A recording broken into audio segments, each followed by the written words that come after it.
This is the first talk on meditation. Just like yesterday, I did tell you the important parts of learning how to relax your body. And then when your body is relaxed, it's much easier to get some quiet states of mind. And to emphasize the goal of the meditation, if there is any goal at all, is to learn how to become still.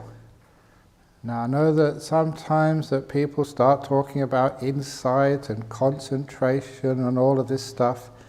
Please understand that none of those things has much to do about meditation. Especially the word concentration was a very unfortunate translation made over 100 years ago for this word called samadhi. It does not mean concentration. And if you start trying to concentrate, you'll be going in the opposite direction to the path of meditation. You'll be struggling, striving, putting forth too much control. Your mind will get tense. You'll never have any peace. In fact, people who do concentration usually end up getting frustrated and angry and shouting at people. It's the wrong type of meditation. Instead, the word does mean stillness. And if you can understand that this meditation retreat is learning how to become as still as possible, both physically and mentally and emotionally, you can understand just all these different techniques which we describe to bring your mind to stillness. So, the basic understanding of how to be still comes from my master Ajahn. These are what he said. I don't make these things up myself. And if you go back to see, just in the teachings of the Buddha, you'll find it's right there, very clear. And this is actually why that people sometimes ask, did Ajahn teach vipassana? Did he teach concentration? He taught stillness, samadhi.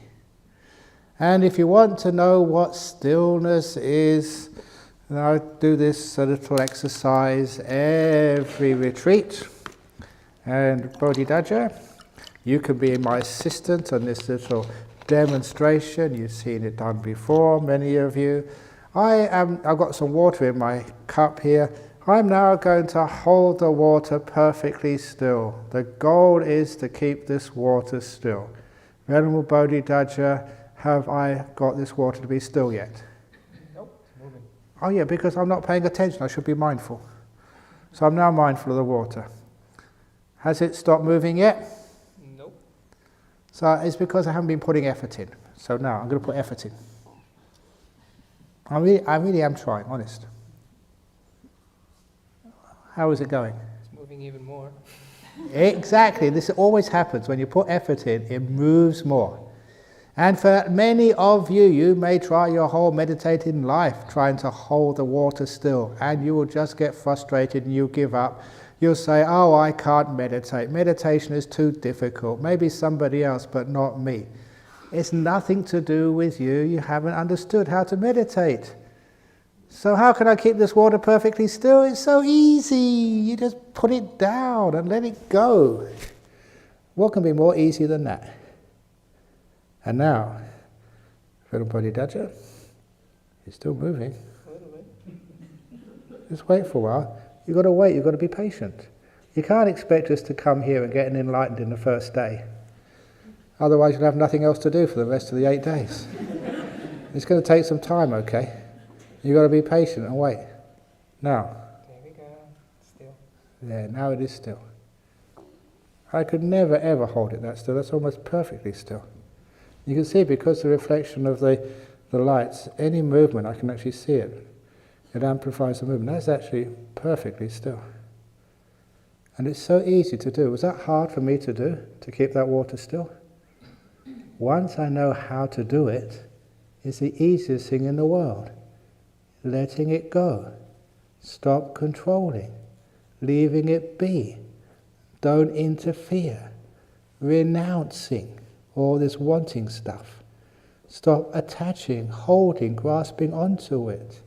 Just let it be with kindness. The door of my heart's open to you, no matter what you ever do.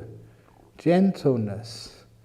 These are all those words you hear again and again about meditation, and now you just see what it means and what happens. That is your job, to let go, and the glass of water becomes still all by itself. The way that Ajahn would describe it so many times, and you've heard me do it so many times, he'd get up his hand and he'd start waving it around, and he would say, this is a leaf on a tree, and the only reason it moves is because there's a wind somewhere blowing, and if that wind stopped, the leaf would move less and less. You have to be patient, and after a while the leaf on the tree will become perfectly still. The reason is that is the nature of a leaf, to be still. It only moves because something outside of itself is disturbing it, is agitating it. And he said that is the same with the human mind. Its nature is to be still. Only there are what I call the winds of wanting something. That is what makes your mind move. And if you can only stop wanting something, then when you're perfectly content, not a want in the world going on in your mind is still moving. You've got to wait a bit longer. But it moves less and less and less until it becomes perfectly still. And you did nothing.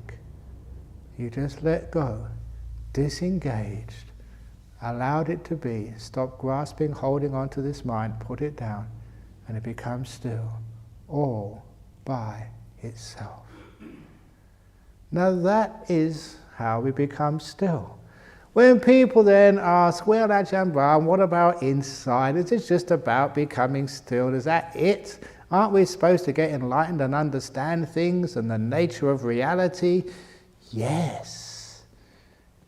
You look at any of the lakes, or no, the one over there is more like a puddle than a lake. But if there is a lake up in the mountains and there is any waves on the surface of that lake, you cannot see the reflection of anything around it.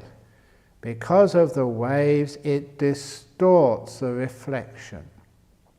But sometimes you may have the opportunity to go trekking up in the mountains somewhere and come across a mountain lake which is perfectly tranquil, without even a small wave on the surface at all.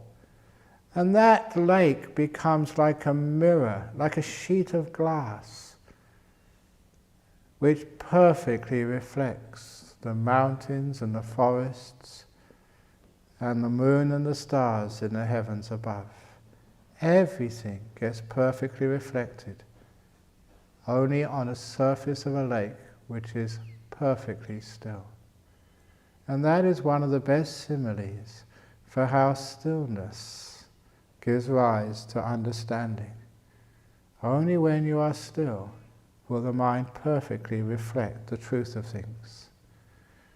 Samadhi pachaya yata bhutayana dasana, said the Buddha. I know most of you, probably none of you understand Pali, but what that means, the Buddha said it many times, is from stillness. Stillness is its cause. You see things as they truly are. When there's any lack of stillness, your mind distorts the truth. You can't really see accurately the moon and the stars and the heavens surrounding you. So that's why that stillness becomes what we do here. And the insight comes quite naturally. And the mindfulness becomes stronger the more you are still. The other part of meditation, which is so well known these days, is the word mindfulness. It's only the last 4 or 5 years it's become really mainstream. And I always call it like intellectual property theft from the Buddhists, because we invented it, and all the therapists have stolen it from the Buddhists. They don't even, usually if they quote sort of some passage from my book, at least they put little accreditation that this comes from opening the door of your heart or something. So at least they should actually say that this comes from Buddhism. But nevertheless, mindfulness is very, very popular these days. But of course, because they didn't invent it, don't know too much about it. They don't know as much as Buddhist monks, meditating monks and nuns know. Mindfulness is fueled by stillness. The more still you are, the more powerful is your mindfulness.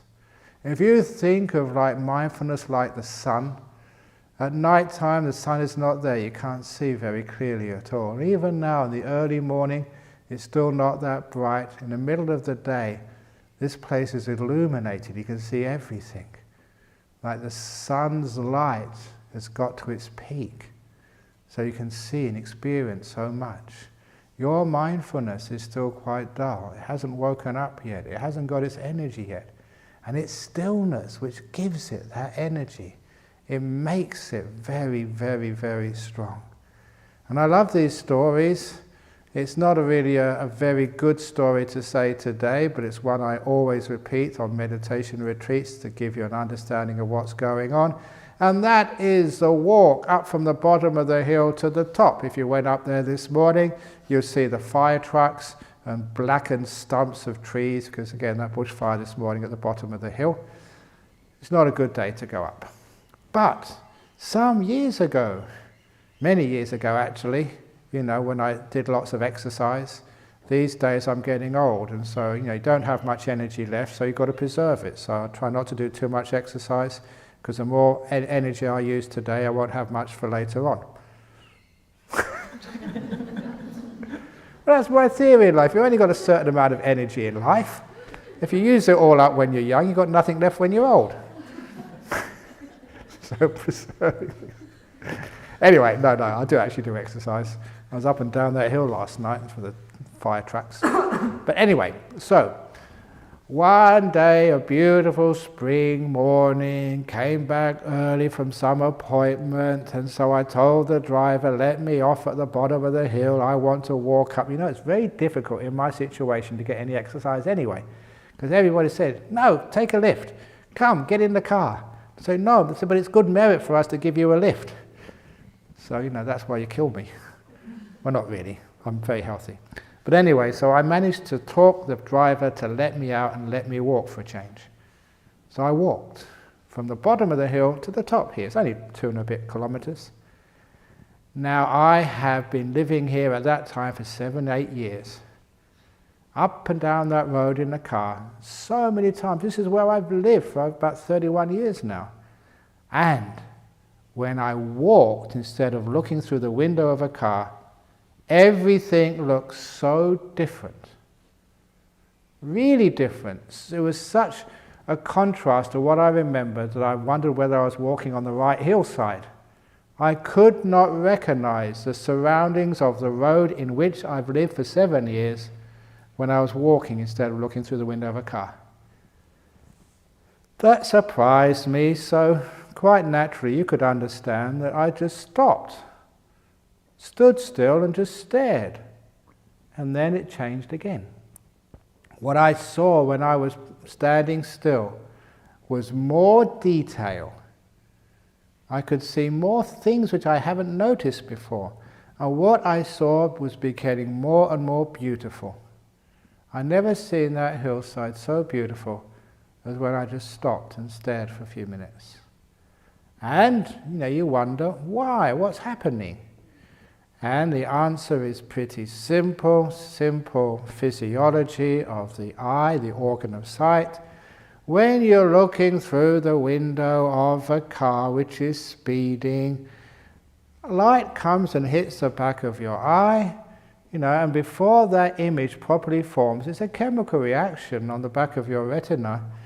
Before it properly finishes or formulates, another image comes up, pushes out the first, and so the eye has to deal with the second, and another image comes up, and another image comes up. Not one image is properly formed. So, it's the colours are washed out, and there's no detail. But when I was walking, the images had more time, so I could actually see more, but nothing was as good as standing perfectly still. Then the light could actually form the proper image in the back of my eye. All the details sort of started to emerge, and the colours were rich, they were full, not so 10-20%. And that's why it looked really beautiful, and I could see so much more detail. And that is a great simile of how stillness gives rise to insight, to seeing more deeply than you've ever seen before, but also how it gives rise to happiness as well. What you see becomes more beautiful. So when you do cultivate this stillness throughout this retreat, that is what you can expect to happen. Your awareness, your mindfulness starts to increase in strength. You can start to see more things. It's not like walking in the dark anymore. It's like walking in the bright sunlight. You see so much more of what's out there, and also what's in here too. And what you see, surprise, surprise, is more delightful. You start to get happy meditations. That is the nature of this mindfulness. When it gets strong, it comes along with happiness, with piti sukha in the Pali. So this is just an overview of what's going to be happening here. Developing stillness by letting things go, and you will find your awareness gets stronger and stronger and stronger. When it gets stronger, it allows you to let go more, because there's some things which you're hanging on to, you haven't let go of, you're controlling, which you just can't see at this stage. As a mindfulness gets stronger, you start to say, what am I holding on that for? You sort of put things down, you let them go more, which means you go deeper into stillness, deeper into powerful mindfulness, deeper into bliss, and deeper insights come. So it becomes a gradual path of ever increasing mindfulness, stillness, happiness and insight. And that's our path. Now, having given you the quick overview, and please remember, it's the winds of wanting, that is what keeps the leaf moving. That's what keeps, the water being agitated. We have to somehow find a way of not wanting things, so we can sit here content, at peace. Remember peace of mind? Now, peace of mind is not something you can aspire to. I'm going to be peaceful today. No, you can't do it in the future. It has to be now. Peace of mind only exists right now. So, as I mentioned last night, one of the first trainings in this retreat is present moment awareness, just being here. And there's so many exercises which you can do, not just when you're sitting down, but on the walking meditation path, when you're in the toilet, when you're urinating, remember, be there. Don't go sort of thinking about the meaning of life when you're supposed to be urinating, otherwise you make a mess, misses the toilet bowl. Be there with whatever's happening. Feel it fully, and don't try and get rid of the, I've got to sort of go to lunch, if I don't get off the pan quickly, all the best food will be gone. Don't ever think like that. Just spend the time and be with whatever you happen to be doing. And when it comes to eating, present moment awareness when you're having your lunch or your breakfast. What we do, and you can notice yourself doing this, you may notice other people doing it, a lot of times that, say, a person has a morsel of food in their mouth, they're chewing it, and say they're eating with a spoon. There's another piece of food on the spoon waiting next in line. And there's another one heaped up on their plate. And they're also just messing around with their food somewhere else, heaping morsel number 4 or number 5. Have you ever noticed when you're eating, you're always 1, 2, 3, 4 spoonfuls ahead of yourself? Have a look at people when they're eating. What's in their mouth they're not paying attention to. They're paying attention not even what's on their spoon waiting next. They're paying attention to what's going to come 3 or 4 times in the future. So please, your training on this retreat, when you are eating your breakfast or your lunch, 1 spoon at a time. So maybe you pick up some sort of noodles. Maybe, did you have noodles this morning? Would you? No noodles, I'm sorry, all the people from Asia. Never mind, I can try and get you some from somewhere. You probably got some in your suitcase anyway.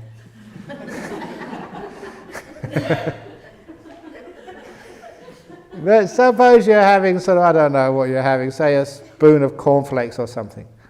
You pick up the spoon of cornflakes and you put it in your mouth and you crunch it, swallow it, masticate it, whatever you do, and you don't look into the bowl for the next one you're going to have. And you don't put it on your spoon waiting in turn.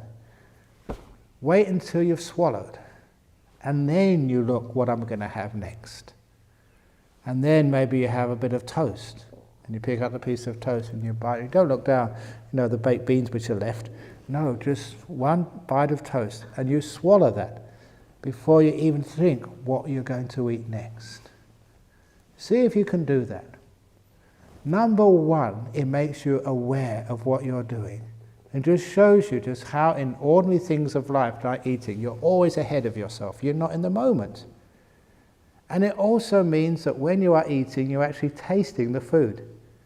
And it's pretty delicious food, which means if you're really tasting it, you will find more saliva, more bile, more whatever else comes out of the glands inside of your digestive tracts, get secreted, so you will have much better digestion when you're paying attention to the flavors and the taste of the food which you eat.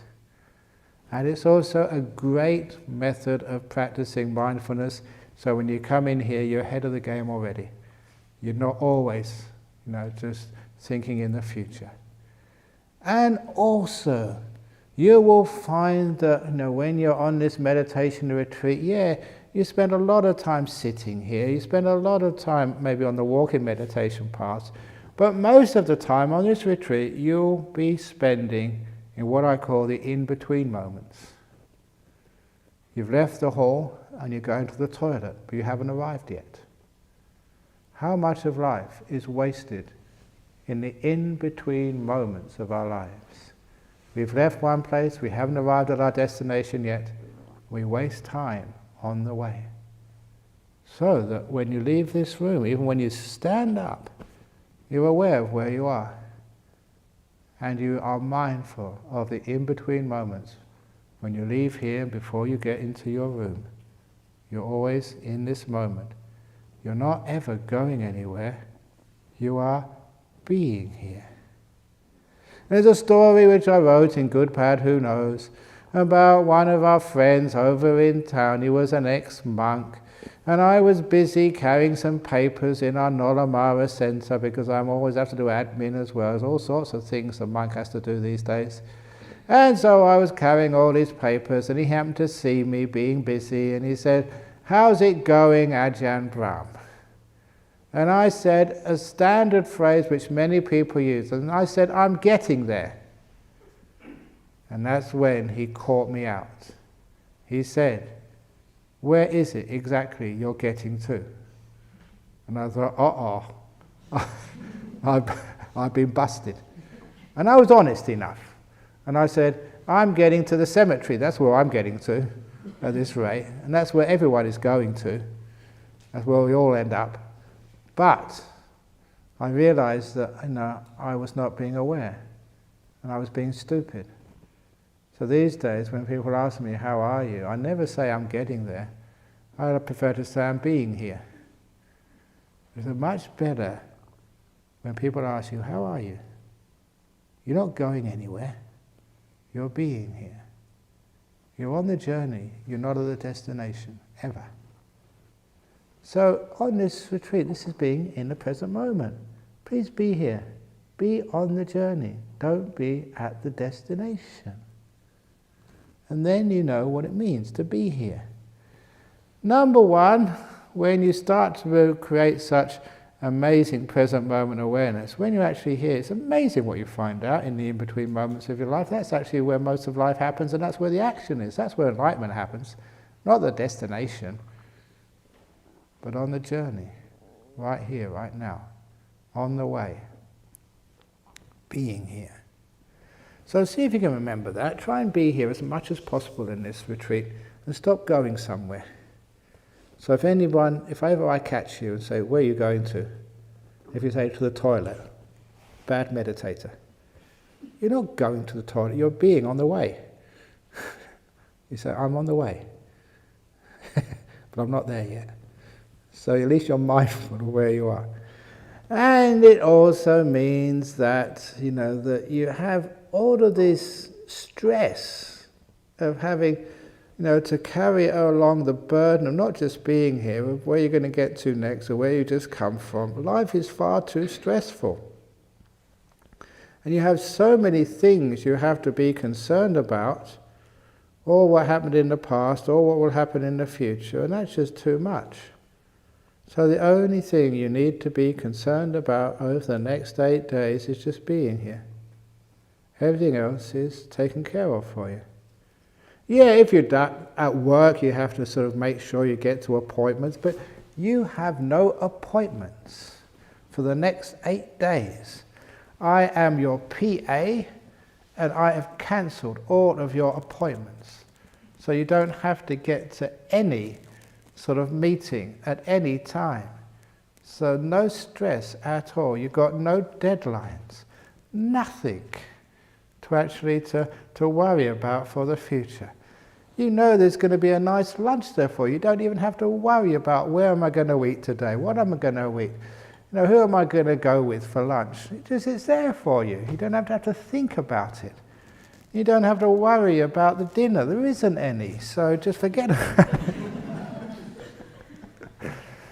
You don't have to worry about it. It's all there for you. And this is an incredible thing on a retreat. You just have nothing to do at all. Yeah, you've got a few jobs you have to do, but when you want to do them, it's up to you.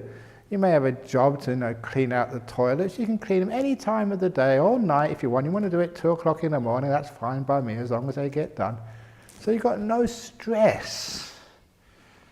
So the whole place over here, I've said no bells on this retreat, so you don't have any stress. You know how stressed it is. You wake up, there's supposed to be a bell at 5 o'clock, and it's it's 4:45. Should I have a snooze or should I get up? That's just really stressful. There is no bells. So you just take a snooze if you like and get up if you like. Totally relaxed and free. You don't have to. I'm not going to take reports like they do at school. Say, are you present, and put you in detention if you miss 3 morning chantings in a row. You don't do that sort of stuff. That's more stress for you. So you are in a stress-free situation because the future you've got nothing to do. And it also means that please don't add stress onto yourself. My job is to take it off you. And I take it off you, and then you add up more yourself. Okay, I'm going to meditate for the next hour. I'm going to get enlightened in this retreat. All these retreats I've been to before, this one is going to be the one. I'm going to really go for it this time. Oh, come on. Don't stress out by giving yourselves goals to achieve. Remember, there's no destinations on this retreat. No goals to achieve. Again, Ajahn would teach us so many times until it was drummed into us. You meditate not to attain things. You meditate to let go of things. Totally different attitude. And if you come here to try and attain something, you're just going to get stress and suffering. You're not here to attain anything, okay? Not to get enlightened, not to get jhanas.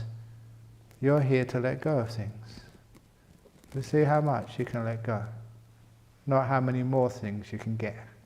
You've already got enough. So let go more. And that is the way of meditation.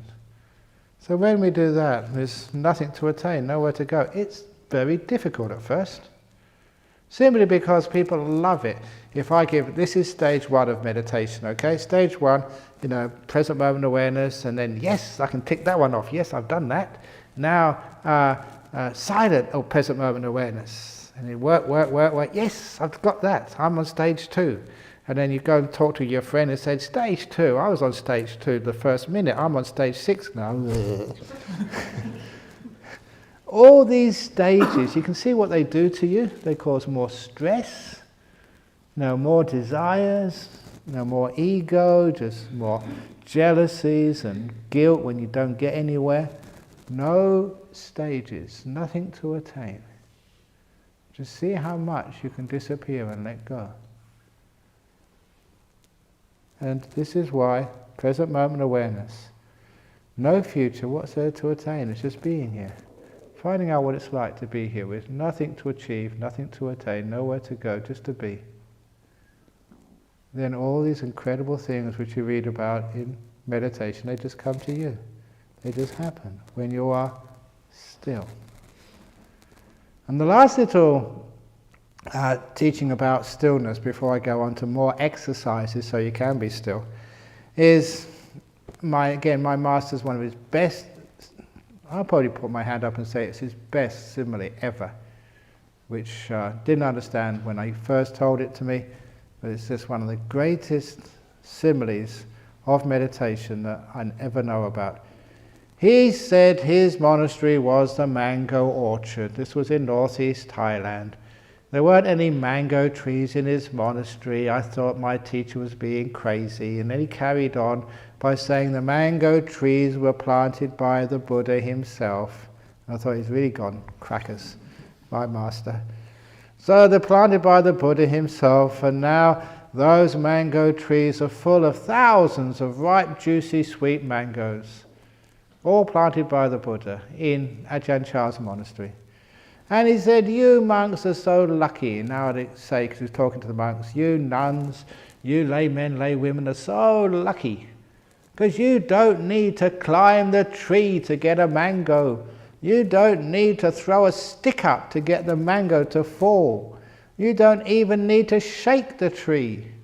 All you need to do to get a mango from the Buddha is sit perfectly still under the mango tree and open up your hand.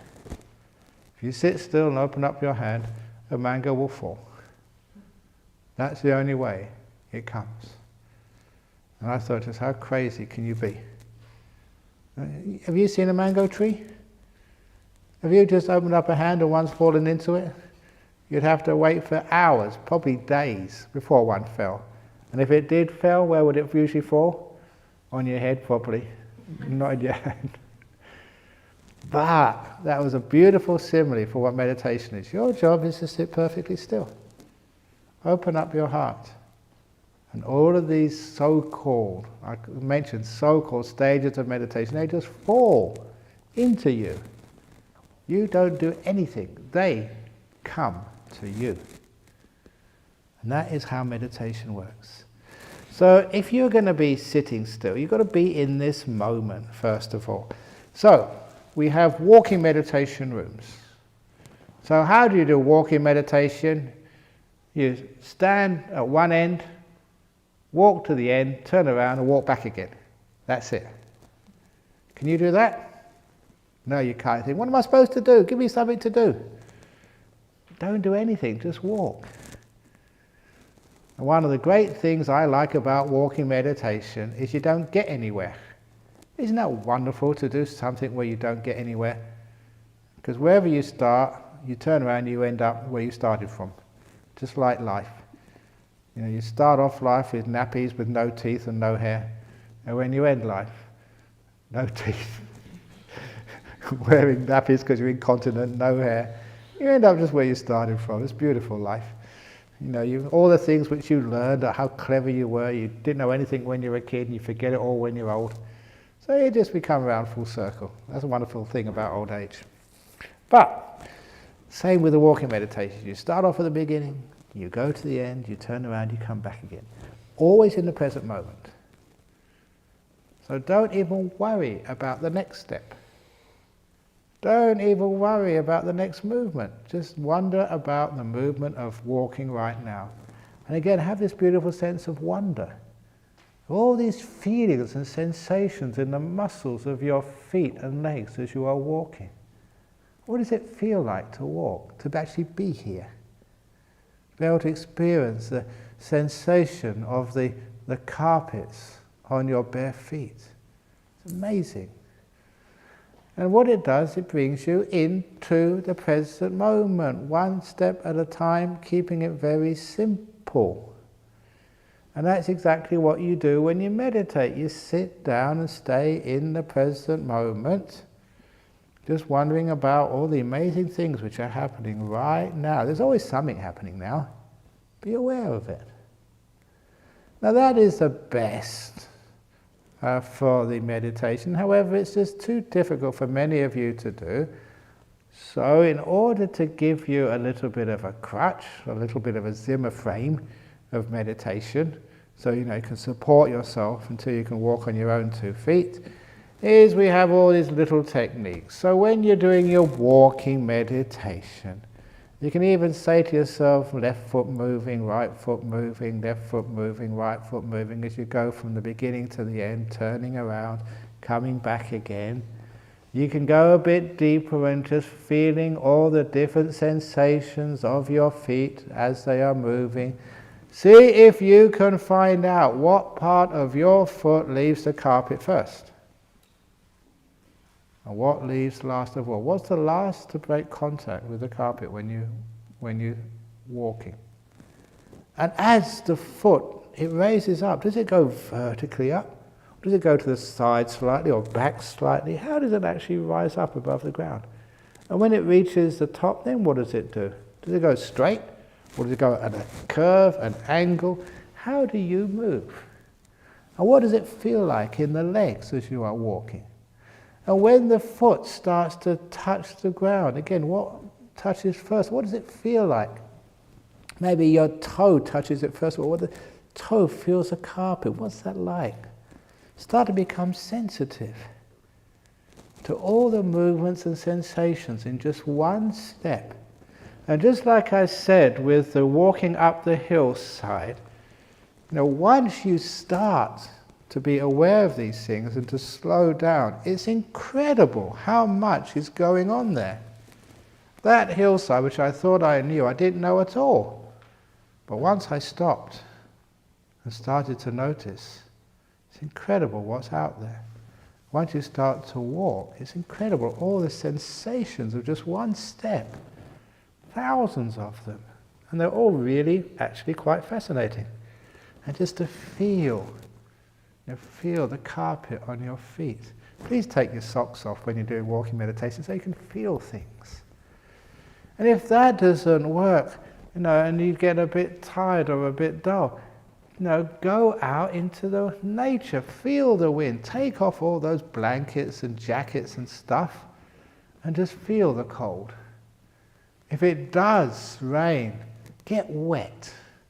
This is not a very cold climate. You're not going to get flu and pneumonia. You're not going to die here. So feel nature instead of always insulating yourself from it. Take your shoes off and walk on the concrete so you can actually feel the hard texture of the concrete, in this area here. Because when you start to feel, you become awake. You're mindful. You're in this moment. There's so much happening. Even listen to all the amazing sounds. You thought there was no sound at all. Listen. The birds. There they go again. Slight sound of the birds. When you open up your ears, it's amazing what you can hear. That also brings you into this present moment. So when you're doing walking meditation, you begin to notice all the feelings in the legs as you are walking. And when you are sitting down, instead of actually watching the walking, what you can do is to watch your breathing in the present moment. To get into the present moment first of all, and then just watch the breath go in and go out, just like the left foot moving, the right foot moving. Now you're watching your breath going into your body and leaving the body. And how many different sensations are there? What does it feel like when the breath first starts to come into your body? Is it the same feeling all the way in to the very end of the in-breath, or does that sensation change? Find out. Does it get more intense, faster, slower? What does it feel like? And once the breath has gone in, does the breath immediately go out, or is there a pause? What happens in that pause when the breath has stopped going in and you haven't begun to exhale yet? What's happening? And then just feel the breath come out of your body And just see how it comes out, all in one big rush, where it comes out slowly and then almost exhausted itself, and then the last little bit comes out at the very end. And is there a gap between the out-breath and the next in-breath? Become aware of these very simple things. And as you focus on this, you're becoming into the present moment. Because the only way you can notice these things is coming right here, right now. You're being here. And because, this is a little trick, because you're not doing very much, you're not worrying about the future and all these problems which you have in life, because you're not worried and burdened with the past, you feel so free and so light, so peaceful. There's nothing much your brain is actually doing. It's just being in this present moment, which means you're getting a degree of stillness. Not totally still, but far more still than you've had before, which means you get a boost of energy. Mindfulness gets stronger, and the happiness starts to come. And it's amazing. Sometimes you can be walking meditation there as happy as can be. Now, sometimes people who do sitting meditation, they just can't get it simply because they don't know how to relax their body. But when they do the walking meditation, it's very relaxing. You all know how to walk. You just walk naturally, not too fast, not too slow. Please, I know that in some meditation traditions they try and do slow walking meditation. You know, in Bodhinyana Monastery we nickname that zombie meditation. Because, you know, there's lots of zombie movies now. You know zombies? They walk really slowly, just like meditators. Because a kid came here once during a retreat. You know, his parents were bringing dana, bringing the food for you, and this kid saw all these people doing walking meditation slowly. He said, "Mummy, there's zombies in the retreat centre," because that's what they look like, you know, walking slowly. So we call that zombie meditation, just for a joke. So, you can walk fast, you can walk slow, walk naturally. Don't force it. Just make it just natural so you feel comfortable when you're walking. That's the same when you're sitting. Sit, you know, comfortably. And if you are watching your breath, the natural breath. Don't try and make it a special breath. And I have to tell you, when you do observe your breath, you don't have to watch it at the tip of the nose or your belly or anywhere. This is not belly meditation. It's not nose meditation. It is breath meditation.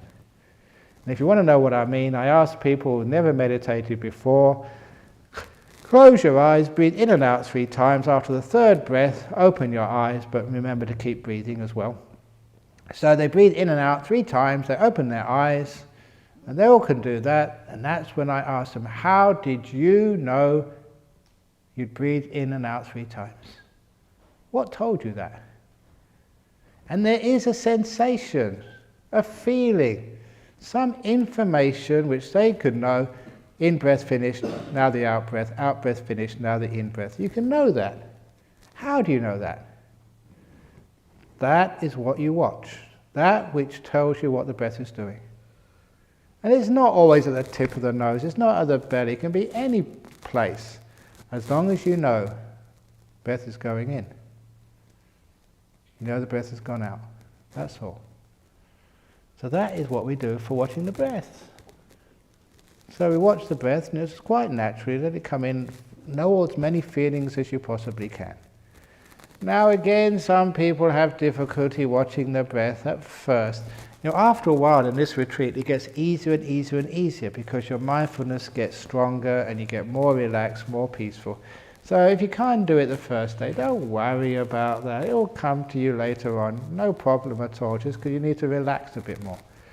But if you have trouble watching the breath or doing the walking meditation, instead of just saying walking left, right, or breathing in, out, we can make it more interesting for you.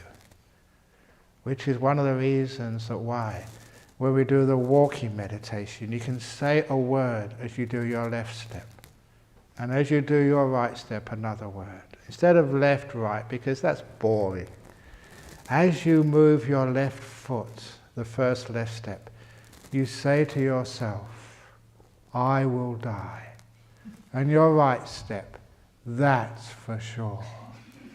I will die, that's for sure. That's really interesting. It certainly wakes you up. I will die. Now you're laughing at first, and that's what you will do. I will die, that's for sure. This is stupid. I will die, that's for sure. Just keep going. Because after you go through the joke period, the next stage is you realize, hang on, this is actually quite true. Of all the things I hear in religion, that's something I can actually trust as an absolute truth. You know, Nibbana, God, jhanas, reincarnation, some people doubt that, but this you don't need to doubt. You will die. So, oh God, I'm going to die. I will die, that's for sure. I will die. Oh, carry on. Because once you go through the fear stage, you go joke, then fear stage, and it does come up. Once you go through that, you think, I'll die, that's for sure. What am I being all this attached to all this stuff for? I'm going to die anyway. So what am I worried about? Well, I'm worried about bushfires down the road, worried about finances, worried about cancers or diet. You know, I love telling this story, there was a guy I went to see at Murdoch Hospice, this old Yorkshire guy, and as soon as he went into the hospice, the St John of God Hospice in Murdoch, you know, he had cancers and diabetes and all this other stuff. And his doctor said, well, you're going to die soon anyway, so forget about your diet. What do you want to eat? He said, what do you mean? I can eat anything? He said, of course you can. You're going to die, so you don't have to worry about diabetes and cholesterol. You've got cancer. So he said, okay, great. And so for the first time in 3 or 4 years, he could eat whatever he wanted. Greasy food, as much sugar and salt and everything else which he ever wanted. Because he was going to die anyway. And he was enjoying himself eating for the first time in years without people telling him, this is bad for you, you can eat that but don't eat that. He was eating such good food which he really enjoyed. He got better. And he left the hospice and said, well, you're not sick, you're not dying anymore if you go home. Of course, he died later on, but, just eating what he liked, cured him.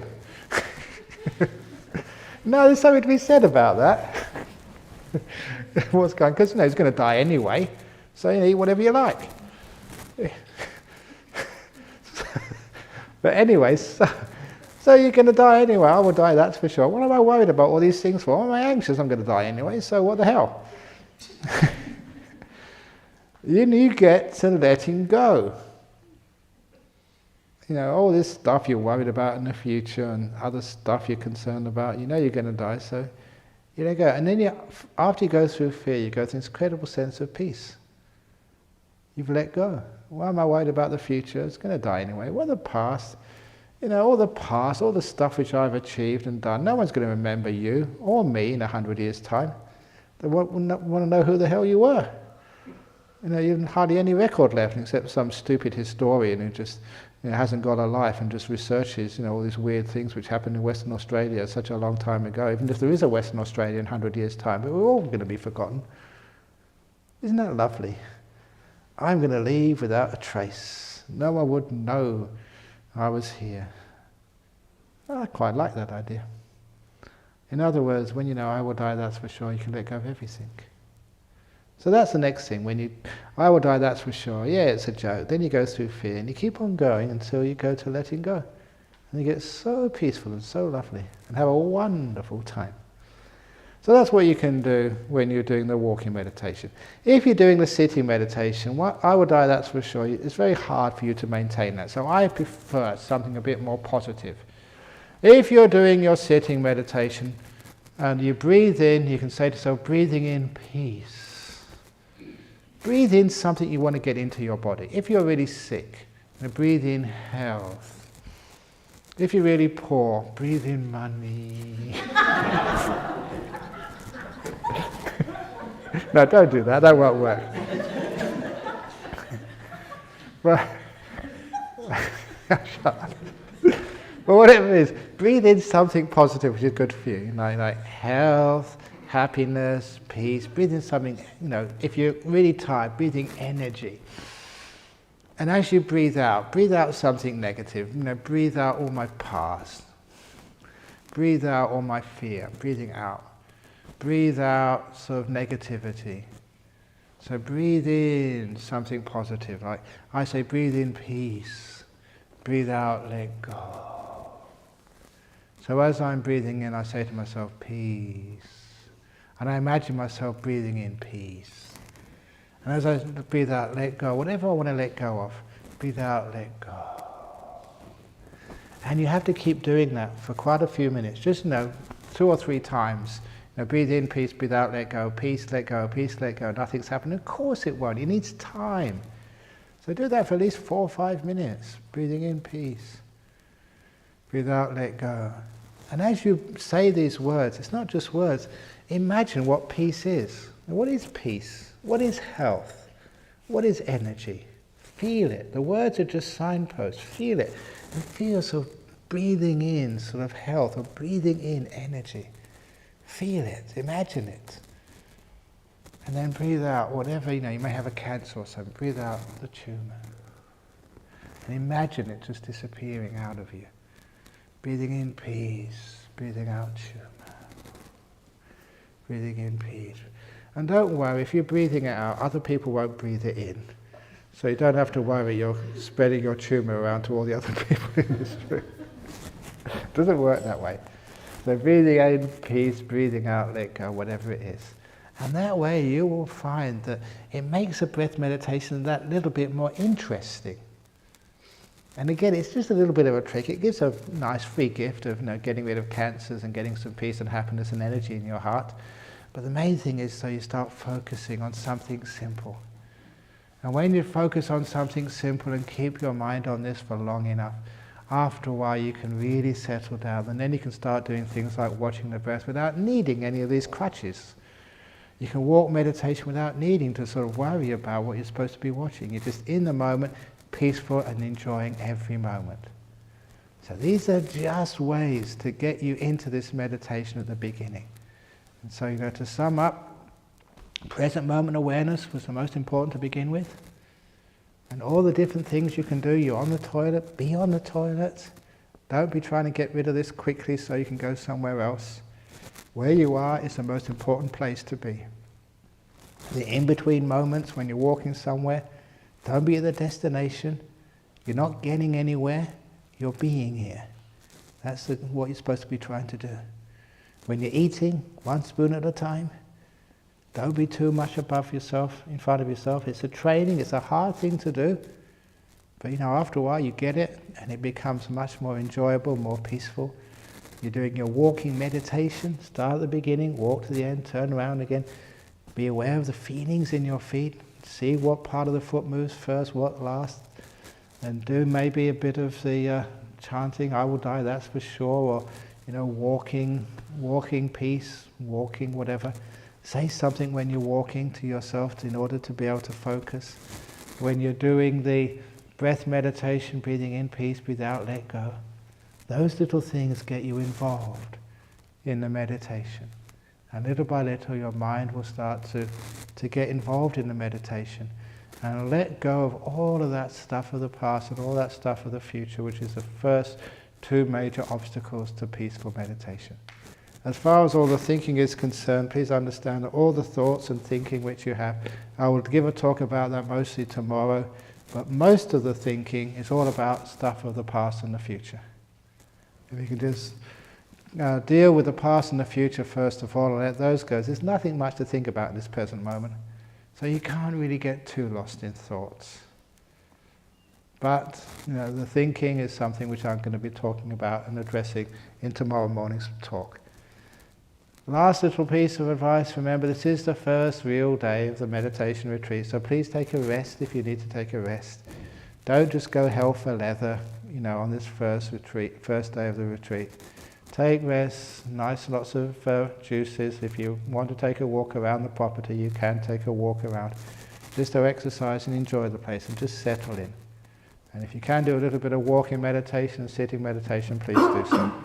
You can walk in many, many places in this compound. You can sit so many different places. You can sit again on the stupas, in these rooms, in your huts, in your rooms, wherever you wish to sit. You're most welcome there.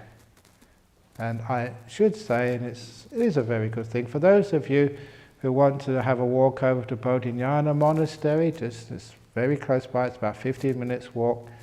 The hall in there is an excellent place to meditate. It's got good energy. So those of you who feel meditating in this hall is a bit dull, you've got no energy, have a walk over to Bodhinyana Monastery. And the main hall over there is brilliant energy for meditating in. So you can go and meditate there if you wish as well. So you've got all these incredible facilities, all for you. And you're most welcome to be able to do that.